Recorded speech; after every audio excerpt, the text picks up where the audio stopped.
Un autre endroit où on va trouver des traces, c'est dans nos cellules. Au cœur de nos cellules, on va trouver aussi des traces de l'évolution.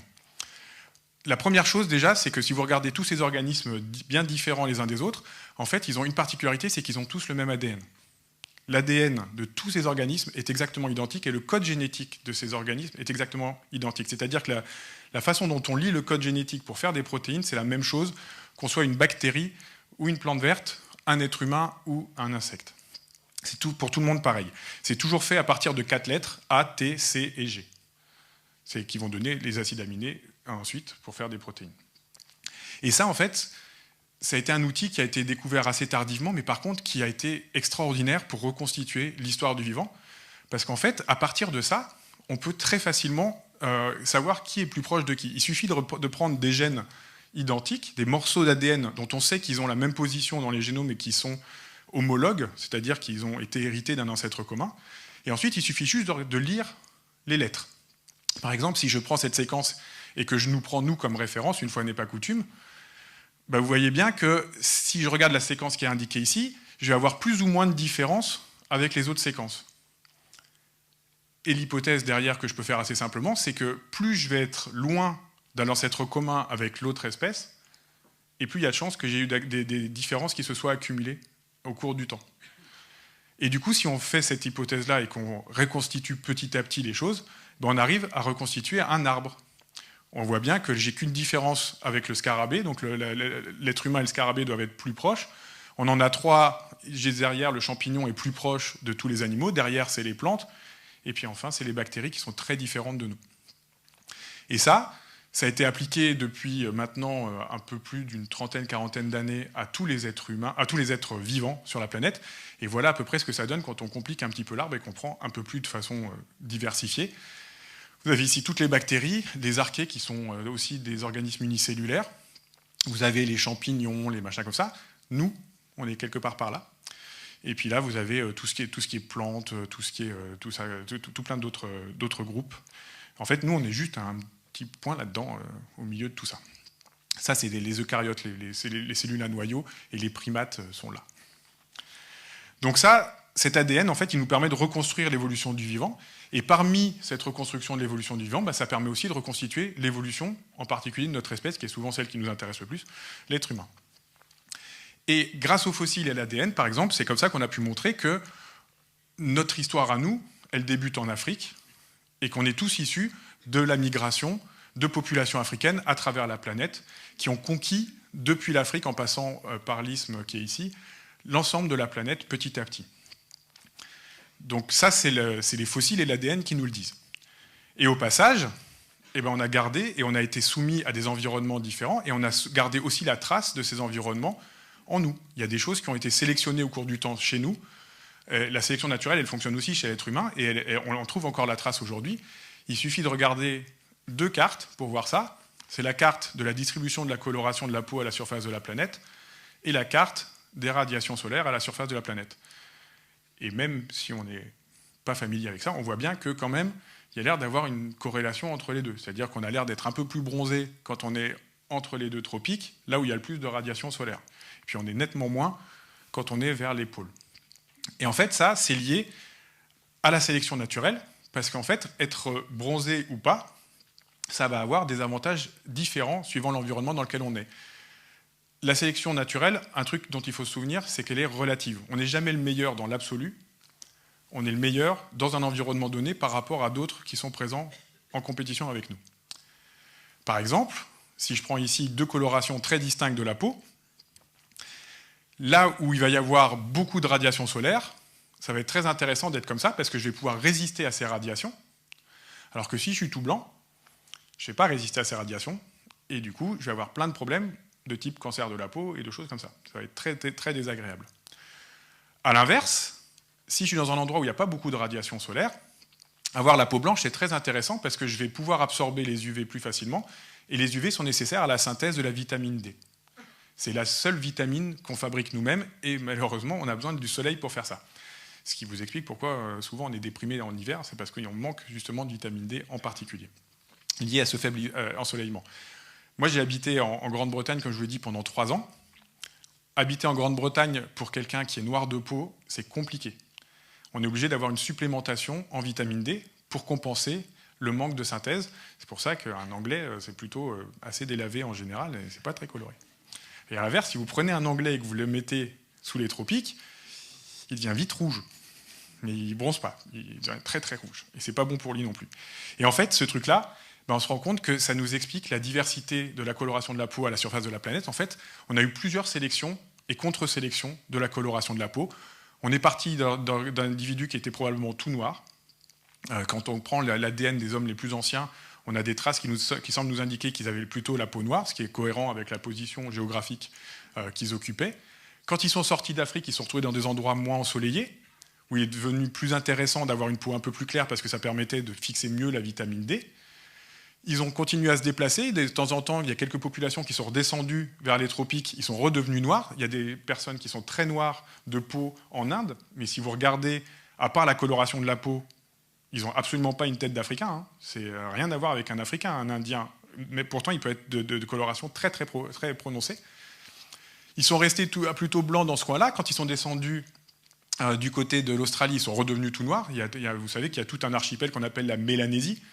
Pourquoi ? Parce que ces gens, ils sont tout noirs dans cet endroit-là, simplement parce qu'ils sont également soumis à des zones assez ensoleillées. Et puis il y en a quelques-uns qui ont été particulièrement aventureux, qui sont passés par le détroit de Bering, qui sont arrivés en Amérique. Et en fait, on a vu un gradient, c'est-à-dire que quand on est au nord de l'Amérique du Nord, on a des gens plutôt blancs de peau. Ils deviennent de plus en plus foncés quand on se retrouve au milieu, avec des Indiens d'origine qui sont assez foncés de peau. Et puis quand on arrive vers le sud et qu'on lit les descriptions, par exemple, des gens de la Terre de Feu, ils étaient tout blancs. Parce que là, il fait de nouveau pas beau et de nouveau pas beaucoup d'ensoleillement. Donc cette sélection et contre-sélection de la coloration de la peau, vous voyez qu'elle a eu lieu plusieurs fois au cours de l'histoire humaine. Elle s'est répétée dans les deux sens. Parce que c'est vraiment lié à un ratio entre l'ensoleillement et la capacité à résister d'un côté au cancer, et puis de l'autre côté, à fabriquer de la vitamine D. Donc on a encore cette histoire de compromis dont je vous parlais tout à l'heure. Vous voyez qu'on n'est pas le meilleur partout. On est le meilleur là où on est, à certains endroits seulement.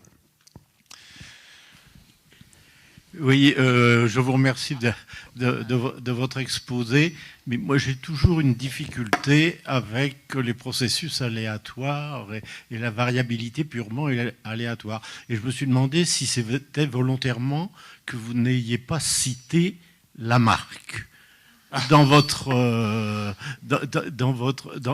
histoire, parce qu'on a quand même souvent l'impression que la fonction crée l'organe et que actuellement, par exemple, les pressions environnementales favorisent certaines évolutions. Et je prends un des exemples que vous avez donné sur la couleur de peau. Donc, on est parti noir d'Afrique. On monte dans le nord, il n'y a pas de soleil. On devient blanc automatiquement, mais si on revient dans les régions tropicales, on redevient noir, comme si c'était, je dirais, programmé en quelque sorte. Il n'y a pas besoin, en fait, il n'y a pas besoin de programme pour ça. Hein. Alors, je vais répondre d'abord à la fin de votre question. Il n'y a pas besoin de programme pour ça. En fait, ce qui code la couleur de la peau, finalement, c'est un truc très simple. Hein. C'est la quantité de mélanine. Et la quantité de mélanine, c'est très facile d'avoir des mutations dans les promoteurs de la synthèse de cette molécule, les promoteurs de la mélanine. Si vous les activez un peu, juste avec une mutation qui fait qu'ils sont plus exprimés, vous allez avoir plus de mélanine produite, et donc vous allez avoir une peau plus foncée. Donc ça, c'est assez facile à faire. Et du coup, il suffit de regarder dans la salle, même entre deux personnes d'origine caucasienne, vous allez voir une variabilité dans la tonalité de la peau. On sait bien que les gens qui sont du sud de l'Europe sont en général un peu plus mat de peau que les gens qui sont du nord de l'Europe. Donc même à l'intérieur des populations qui semblent homogènes, on a déjà de la variabilité. Et en fait, ce qui va faire que ça va être rapidement sélectionné, c'est que les mutations sont assez simples à faire. Et c'est assez simple à ce qu'elles arrivent. Il y a toujours la mutation qu'il faut. Il n'y a pas toujours la mutation qu'il faut, ça prend plus ou moins de temps. C'est là que le processus est aléatoire. Ça va dépendre de la taille de la population. Aujourd'hui, on a des tailles de population qui sont relativement élevées aussi. Hein. Donc ça va vite. Dans une population qui a une grande taille, on a déjà beaucoup de variabilité. Encore une fois, les moustiques, c'est pas tellement qu'ils avaient la mutation qu'il fallait, c'est qu'ils ont plein de mutations. En général, le problème, ce qui génère la diversité à la base, c'est cette mutation. En fait, pourquoi il y a de la diversité et pourquoi c'est aléatoire ? C'est simplement que à chaque génération, quand il faut faire une nouvelle cellule, il va falloir recopier tout l'ADN qui est contenu dans la cellule. Et ce processus-là, il est hyper efficace. On dit souvent que si on prend la taille du génome et qu'on la ramène à un gros bouquin, prenons Le Seigneur des Anneaux en complet, ou la Bible, chacun fera comme il veut, on prend un gros bouquin et on essaye de le recopier à la main pour faire aussi peu d'erreurs que les protéines qui sont chargées de le faire. C'est comme si on faisait sur l'ensemble du bouquin à peu près 1 ou 2 erreurs. Donc c'est un taux d'erreur qui est extrêmement faible. Le problème, c'est que pour améliorer encore ce taux d'erreur, ça nécessiterait des protéines super efficaces, donc beaucoup plus lentes, donc un taux de multiplication beaucoup plus lent. Or ça, on a vu que le taux de multiplication, c'est directement sous sélection. Donc là, on a un équilibre entre un mécanisme qui reproduit de façon relativement fidèle les choses, mais qui ne peut pas reproduire plus fidèlement parce que ça nécessiterait beaucoup plus de temps de génération, beaucoup plus de temps à échelle cellulaire déjà. Et du coup, ça, c'est contre-sélectionné. Donc on a un équilibre qui laisse apparaître des petites erreurs par-ci, par-là. La plupart de ces erreurs, en général, sont foireuses. D'accord ? La plupart sont mauvaises, clairement. La grande majorité, quand on a une population qui est à peu près bien adaptée à son environnement, la majorité du temps, c'est foireux. Voilà. Mais par contre, quand on va changer un peu l'environnement, la population est loin de son optimum. Il va y avoir un peu plus de mutations qui vont être bénéfiques. Simplement parce que là où elles n'étaient pas bonnes dans l'ancien environnement, elles se retrouvent à être plutôt avantageuses dans le nouvel environnement. Et rien que ça fait que déjà on a de la mutation à disposition pour le nouvel environnement. C'est le cas des moustiques. Dans les populations naturelles de moustiques jamais exposées aux insecticides, vous allez trouver quelques individus qui sont porteurs de la mutation. C'est pas tellement qu'ils sont bien, parce que en fait, eux, ça leur pose un gros problème, et en général, ils vont avoir du mal à se reproduire. C'est pour ça que ça reste très rare.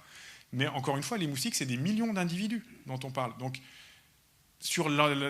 même si c'est un taux d'erreur très faible, si vous prenez un taux d'erreur, mettons, de 1 sur 1 milliard, 1 sur 10 puissance 7, mais que vous avez 10 puissance 7 individus, en moyenne, vous êtes sûr d'avoir toutes les mutations possibles.